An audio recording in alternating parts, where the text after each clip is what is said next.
Namaste. Hello, everyone. My name is Key.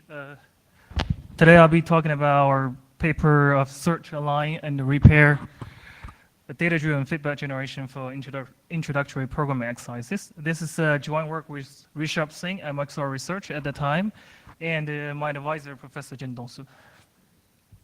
So the problem domain here we're tackling is the same as the previous one, just automatic feedback generation for online programming submissions. Right? Due to the massive scale and exceedingly unbalanced student-teacher ratio, I think it's pretty obvious that the manual approach of providing feedback is no longer feasible. Right. Over the years, there has been many attempts trying to solve these problems, among which here I just listed some of them. Right. So the first one is AutoGrader, which is done by Rishabh, which is the first ever work done in this area, and Clara, which you have just heard about 25 minutes ago, and SKP, which adopts deep neural networks, trying to generate these fixes automatically for student submissions, and Coder Assist, which deals with the dynamic programming problems. So when we look at the columns, we use the metrics of the new manual effort, minimum repair, complex repair, data-driven, and production deployment. Our system is the only one that checks all the boxes. Well, now the rest does. And so let me give you a very quick introduction. Let me give you a very quick overview of the system that we delivered, which is currently deployed at Microsoft Online courses. Right. So students put their code in the editor box, they hit the analyze button, the whole procedure is going to be fully automated. There is no manual effort involving any stage of the workflow.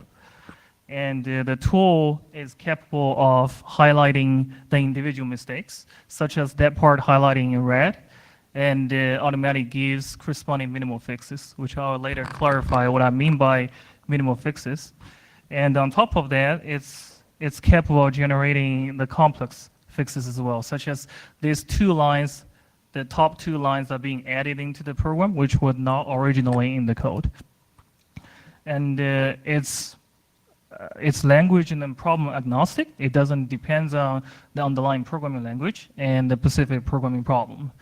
And finally, it's in production use, currently helping tens of thousands of students.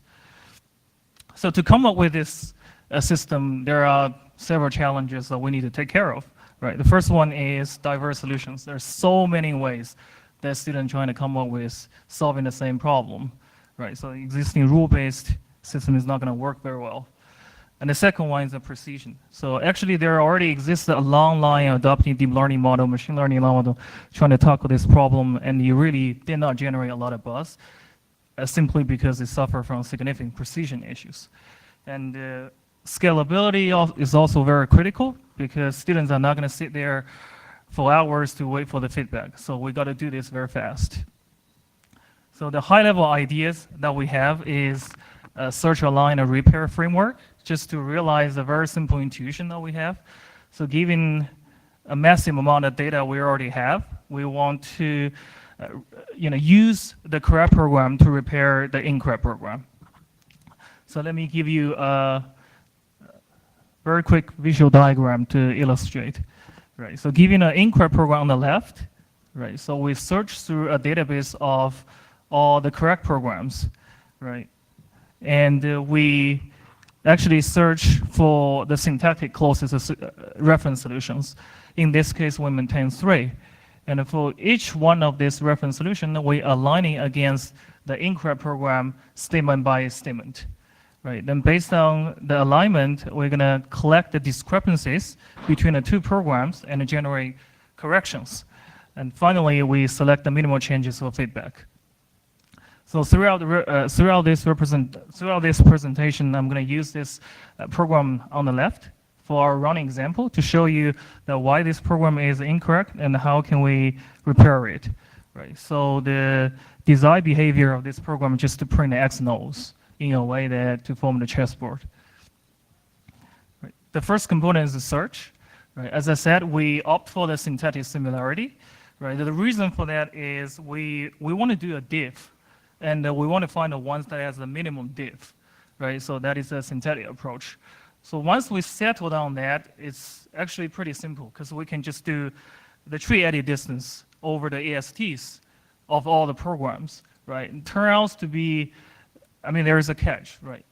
The state-of-the-art Zhang-Shasha tree edit distance algorithm is going to run OM square and N square. So MM denotes the number of the nodes in the two trees respectively, which is going to be too slow in our setting, considering how many we have to search through in our database. So how do we solve this problem? Well, we built on top of the idea of embedding trees into numerical vectors, which was originally proposed in XC07. Right here, I'm going to skip the detail. How do we do the tree embeddings?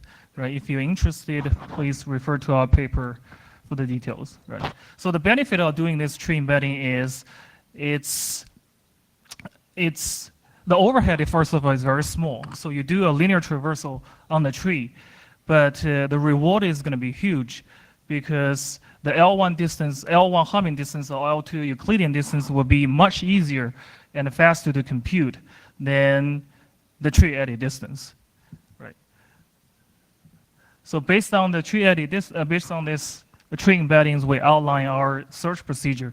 So first of all, we prune the mismatch on the control flow structure between the incorrect programs and the reference solution, just to simplify our implementation. And for the ones that we do find the matching between the incorrect program and the reference solution, we're going to convert their ASTs into numerical vectors. Then we're going to maintain top K reference solutions based on the Euclidean distance. Right. So here, let me show you very quickly the evaluation of our search component. In terms of the performance, right? So our vector approach is on average approximately 16 times as fast as the tree edit distance algorithm, and twice as fast as the original vector approach, right? So that's the performance part. In terms of capability, we're measuring the system end to end. And as I said, the system consists of search, align, and repair. So for this experiment, we hold the align and repair constant configuration. And then we're going to plug in 3 different customizations for search. So one for the original vector approach, one for the new vector approach, and one for the tree edit distance. So as you can see in the diagram, according to our metric, the repair rate, so our vector approach is almost as capable as the tree edit distance. Well, in the meanwhile, it's fixing 10 to 15% more incorrect programs than the original vector approach. So the takeaway here is our vector approach is significantly faster than the tree edit distance, while in the meanwhile, barely losing any capability. So let's move on to the align. Right? The goal of the align is to construct a set of corrections, right? Because you don't want to just give the reference solution directly to students who will probably still struggle and they have difficulty in figuring out what the mistakes actually is. So let's bring back our running example on the left. Suppose after the search, we have the reference solution on the right. Right? Immediately, you will notice there is a problem, right? Which is the alpha conversion, because 2 programs are actually using different variables. Right, so how do we matching these 2 sets of variables? Well, we introduce a matching criteria, which is called variable usage set. Right, the way it works is, give me a program, we group all the statements using each variable into a set, which we call usage set. In the end, we turn the whole program into a set of usage set. Right, we do the same thing for the reference solution. We have another set of usage set. Right. Now, given this 2 set of usage set, we're reducing the problem of alpha conversion into a distance problem. Right? Namely, finding the clustering of the 2 sets of usage set that will yield the minimal distance between the 2 programs. Right? So here we have to be careful. Right? If we adopting, again, the tree edit distance as the distance measure, we're going to run into scalability issues because there are going to be many different combinations to try out and find the minimum one. So instead, we rely on our embedding scheme to convert each usage set into one single vector. So that way we reduce the space dramatically. Here, let me show you our evaluation of the alpha conversion part. Right. Still, we're measuring the system end to end, and with respect to time, which is the performance, and the repair rate, which is the capability. And this time, for this experiment, we're holding the search and the repair constant configuration, and we're going to plug in 3 different customizations for our alpha conversion. So the first one is we're running the program, right, and getting the values of all the variables as the traces, and we're trying to do the sequence alignment. And the second one is doing our vector approach, and the third one is doing the tree eddy distance over the usage set. So similar results, as you can see. According to time, we are way faster than tree eddy distance, while at the same time, we're almost as capable as the tree eddy distance. So after alpha conversion, we replace the variables in the correct programs with the variables in the incorrect program. In this case, we replace S1 with S. Right.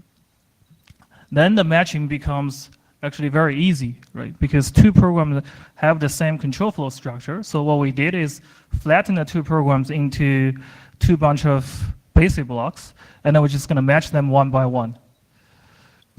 Within each pair of basic blocks, we match in the statements according to the tree eddy distance algorithm, right? So in this case, for the first pair of basic blocks, we'll figure out that the only statements on the left is going to be matching to the first statement on the right.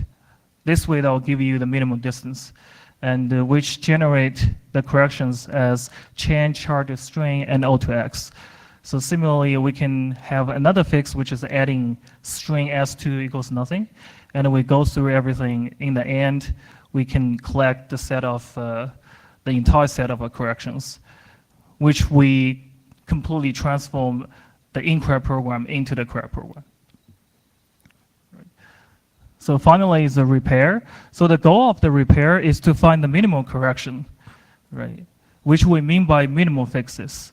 Right? In other words, every change we give to students has to be necessary, right? So for example, the fixes we generate in the previous stage, like this, change 1 to 0 or less equal to less, probably no good, because they did not serve to change the semantics of the program. In other words, they're not necessary. So the final stage is responsible for removing, filtering out all such kind of corrections, right? So we want to get rid of the syntactic variations. We also want to get rid of the semantic equivalences, right? So a very easy solution is just to do the brute force, right? We can apply all subsets of the sets of the fixes incrementally, and to obtain a new programs, and we run that new program against the test suite. If the new program passes the test suite, so we have the minimal fixes. Otherwise, we keep going, right? So the downside of this approach is it's going to have in total 2 to the n minus 1 trials, right? So especially when the size of the correction is large, then we're going to have some scalability issues. So here, I present a couple of optimization techniques to make the procedure more scalable. The first one is coordinate fixes, right? So if there is a fix in the set that introduces, for example, if there is a fix in the set that introduces a new variable, then the later fixes which use that new variable should be grouped together with this fix in the way we can reduce the set of the corrections. The second one is we can reuse the dynamic executions, which means when we're exhausting all subsets of set of fixes, we can discover the redundant set and excluding the redundant set in the future executions. Right? So given the set of the entire set of the corrections, the repair module is going to be able to figure out we only need the top 2 fixes to repair the program. So our final evaluation including 17 problems in total. So apart from that chessboard printing problem, we have 16 problems in the code hunt exercises, right? So the average time taken to solve each problem is less than 3 seconds. To repair each program is less than 3 seconds. And in overall, we fix more than 85% of all program submissions. Here we mean 85% for the minimal fixes. So for all the fixes we generate, we guarantee it's minimum.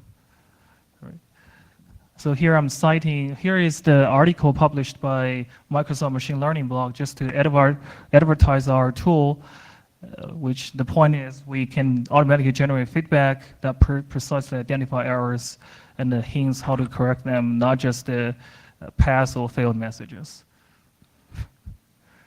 Thank you. Be happy to take any questions you may have.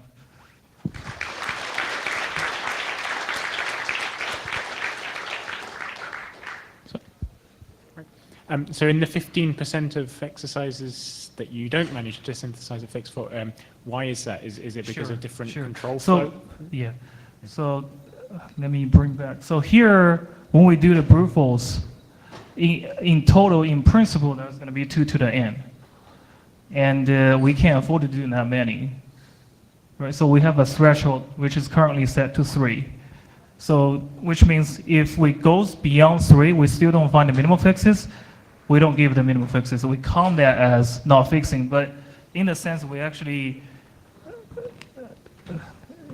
it's a sacrifice. Because it is possible that a programming submission requires more than 3, while we give more than 3. So, but we don't count that. So it's a little underappreciation, the results. Hi, thank you for the talk. I'm not sure if I missed this, but in your first phase, when you're printing out the space and the correct solutions, you said you're doing CFG matchings between the wrong one and the correct solution. Yeah. Are you doing a complete CFG match where like the CFG has to completely match 100%, or is it like based on a similarity? Like it can be a little bit different, but right now they're already doing the normalization of the while loop and the if and switch. That's all they do. That's all we do. So it has to be 100%. 100%. Yeah. So like if cases like, because we're looking at students' code, for the example case we had, you could have had for I equals 0 to 8, for j equals 0 to 8, and inside of it, the student is not too very versed in programming, can say, if I equals 0 and j equals 0, print x. If I equals 0, j equals 1, print o, and you could we have can it, do that. So you'll be able to find like a solution for those, even though you can apply the technique we introduced in this paper and do what you said. Okay. Yeah.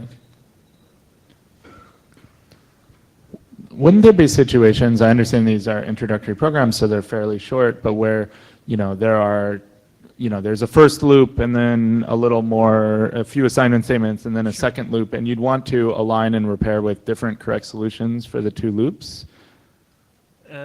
As the data is increasing, I think the quality of the fixes is going to be changing as well.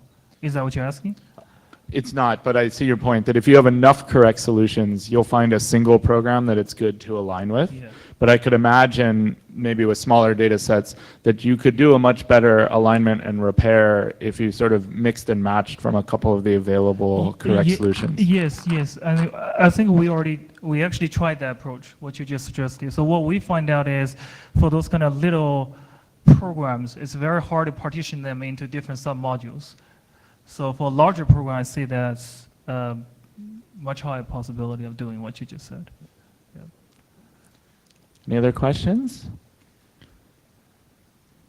All right, well, thanks, Key, and that's the end of the session.